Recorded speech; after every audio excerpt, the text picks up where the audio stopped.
Para bapak hadirin yang dimuliakan Allah, dalam kesempatan beberapa minggu yang lalu saya telah membahas sedikit tentang bagaimana salah satu strategi solusi untuk keluar dari masalah dengan meminjam istilah duit yang merupakan singkatan dari doa, usaha, ikhtiar, dan tawakal. DUIT, duit. Dalam kesempatan khutbah kali ini saya ingin sedikit lebih mempreteli makna yang pertama dari keempat strategi tadi, doa. Hadirin, doa itu maknanya merupakan sebuah kata yang berasal dari bahasa Arab da'a yad'u, da'watan wa du'aan. Da'a itu artinya memanggil, menyeru, memohon, meminta. Dari satu kata saja memanggil berarti ada sebuah upaya kita untuk menarik perhatian seseorang atau sesuatu yang hendak kita panggil.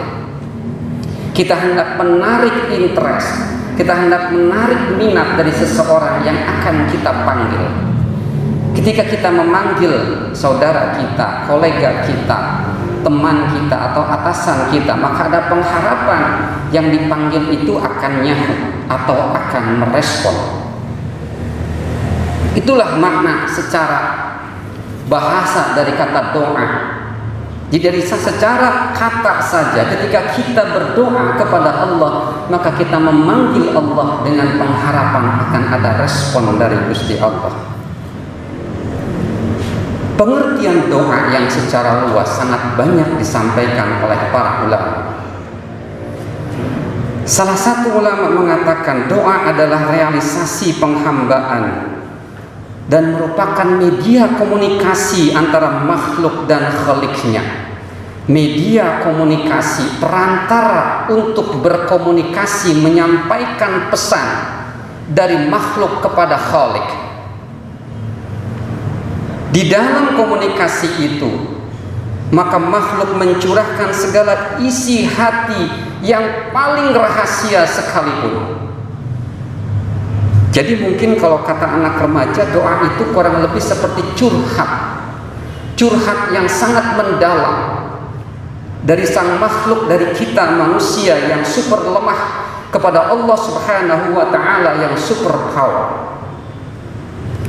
Dengan berdoa manusia merasa bertatap muka dengan Khaliknya serta mohon petunjuk maupun perlindungan. Dan doa itu merupakan kunci dari segala kebutuhan hidup di dunia maupun di akhirat. Kalau kunci artinya keberkahan, rizki apapun, maka perlu dibuka oleh kunci tersebut. Dan kunci tersebut itu adalah doa. Jadi di sini ada komunikasi antara hamba dengan Sang Khalik ketika kita berdoa. Kita memanggil kepada Allah. Kita mengajukan proposal kepada Allah, kita mengajukan permintaan dan permohonan kepada Allah, dan Allah nanti di dalam penjelasan berikutnya akan senantiasa merespon siapapun hambanya yang berdoa dan yang meminta kepada-Nya. Banyak kaifiyah atau banyak tata cara atau banyak hal-hal yang dijelaskan oleh para ulama terkait dengan doa ini. Akan tetapi akan saya singkatkan saja kepada 4 poin penting ketika kita hendak berdoa. Yang pertama, berdoa itu kita meminta kepada Allah agar Allah menganugerahkan sesuatu kepada kita. Artinya kita meminta Allah melakukan sesuatu kepada kita. Kita meminta hak kita. Kita meminta sesuatu yang kita inginkan kepada seseorang, yakni Allah Subhanahu wa Ta'ala. Maka kemudian ketika kita meminta sesuatu kepada orang, kepada makhluk saja, maka biasanya ada yang namanya hukum tukar menukar atau social exchange. Seseorang yang minta sesuatu kepada orang lain, berharap agar diberikan sesuatu, biasanya dia telah memberikan sesuatu kepada orang tersebut. Seorang pekerja meminta hak untuk mendapatkan gaji, maka dirinya sudah bekerja terlebih dahulu dan kemudian akan diberikan gaji tersebut. Artinya ada konsep hak dan kewajiban dalam permintaan doa ini. Dan ternyata Allah Subhanahu wa ta'ala bersabda di dalam Al-Quran, surat Al-Baqarah disabdakan oleh Allah, wa idza sa'alaka ibadi anni fa inni qarib ujibu da'wata da'i idza da'ani falyastajibu li wal yu'minu bi la'allahum yarshudun. Dan apabila hamba-hambaku bertanya kepadamu wahai Muhammad tentang aku, maka jawablah bahwanya aku ini dekat. Aku mengabulkan permohonan orang yang berdoa apabila ia memohon kepadaku. Maka hendaklah mereka itu memenuhi segala perintahku, dan hendaklah mereka itu beriman kepadaku agar mereka selalu berada dalam petunjuk. Artinya, sebelum kita berdoa, kita berpikir kewajiban apa yang sudah kita lakukan kepada Allah. Di dalam surat Al-Fatihah yang sering kita baca, urutan dari ayat iyyaka na'budu wa iyyaka nasta'in didahulukan. Iyyaka na'budu terlebih dahulu, hanya kepadamu wahai Allah kami menyembah, wa iyyaka nasta'in, dan hanya kepadamu wahai Allah kami memohon pertolongan. Nyembah dulu, laksanakan kewajiban terlebih dahulu, baru kemudian menuntut hak. Itu yang pertama. Yang kedua, dalam berdoa perlu sekali yang namanya kesungguh-sungguhan. Kesungguh-sungguhan itu kalau dalam teori itu ada teori yang menarik yang bisa kita jadikan patokan. Namanya teori keterlibatan, engagement. Jadi keterlibatan itu terdiri dari keterlibatan kognitif atau otak, keterlibatan afektif, dan keterlibatan fisik. Ketika ketiga poin tadi, ketiga hal tadi menyatu ketika kita berdoa, maka kita akan mencapai keseriusan kita dalam berdoa. Pikiran kita fokus kepada doa yang kita panjatkan. Hati kita fokus kepada Allah, berharap agar Allah mengabulkan.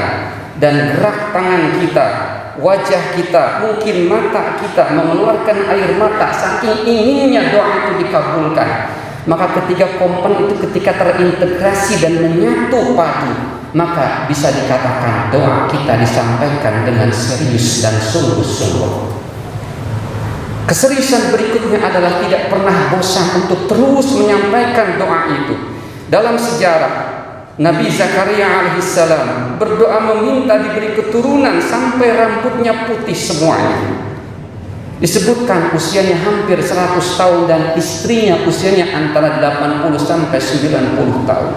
Sepanjang saat, sepanjang tahun dia terus berdoa meminta anak, dan akhirnya Allah kabulkan doanya Nabi Zakaria dan mempunyai putra seorang nabi, yakni Nabi Yahya.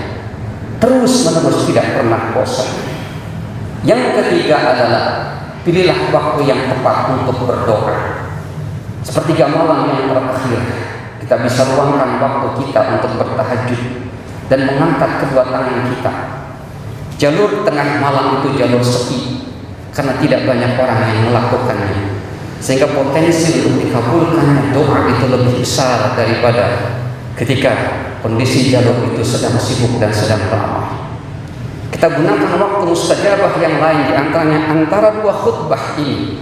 Maka silahkan angkat dua tangan Bapak sekalian untuk berdoa kepada Allah di antara dua khutbah ini. Silahkan angkat tangan di antara kedua adzan dan iqamah. Angkat tangan minta kepada Allah apapun yang dimau. Dan yang terakhir adalah ketika kita berdoa, maka anggaplah Allah itu ada di hadapan kita. Dalam beberapa doa yang kita panjatkan, kata-kata dalam doa itu adalah menggunakan fi'il amr. Seperti contoh ketika kita sholat, kita baca Rabbighfirli warhamni wajburni warfa'ni warzuqni wahdini wa'afini wa'fu anni. Artinya, Rabbi Tuhanku, ighfir, maafkanlah diriku olehmu. Mu-nya adalah menunjuk kepada Allah seolah-olah Allah ada di depan kita. Jadi untuk menambah kekhusyuan, ketawadhuan dan kekuatan doa, ketika kita berdoa, anggaplah Allah itu ada di dekat kita. Allah mendengarkan apa yang kita sampaikan. Allah mendengarkan apa yang kita ceritakan. Mudah-mudahan 4 strategi doa tadi bisa meningkatkan kualitas doa kita kepada Allah. Silahkan kita sampaikan apapun keinginan kita kepada Allah. Allah tidak akan pernah marah ketika kita banyak berdoa. Allah tidak akan pernah bosan untuk mendengar doa-doa kita, meskipun doa itu dipanjatkan sampai puluhan, ratusan atau ribuan kali pun sekalipun. Allah menyenangi hamba-hambanya yang banyak berdoa. Barakallahu li wa lakum fil Qur'anil Karim wa nafa'ani wa iyyakum bima fihi minal ayati wa dzikril hakim wa taqabbalallahu minni wa minkum tilawatahu innahu huwas samiul alim wa qur rabbighfir warham wa anta khairur rahimin.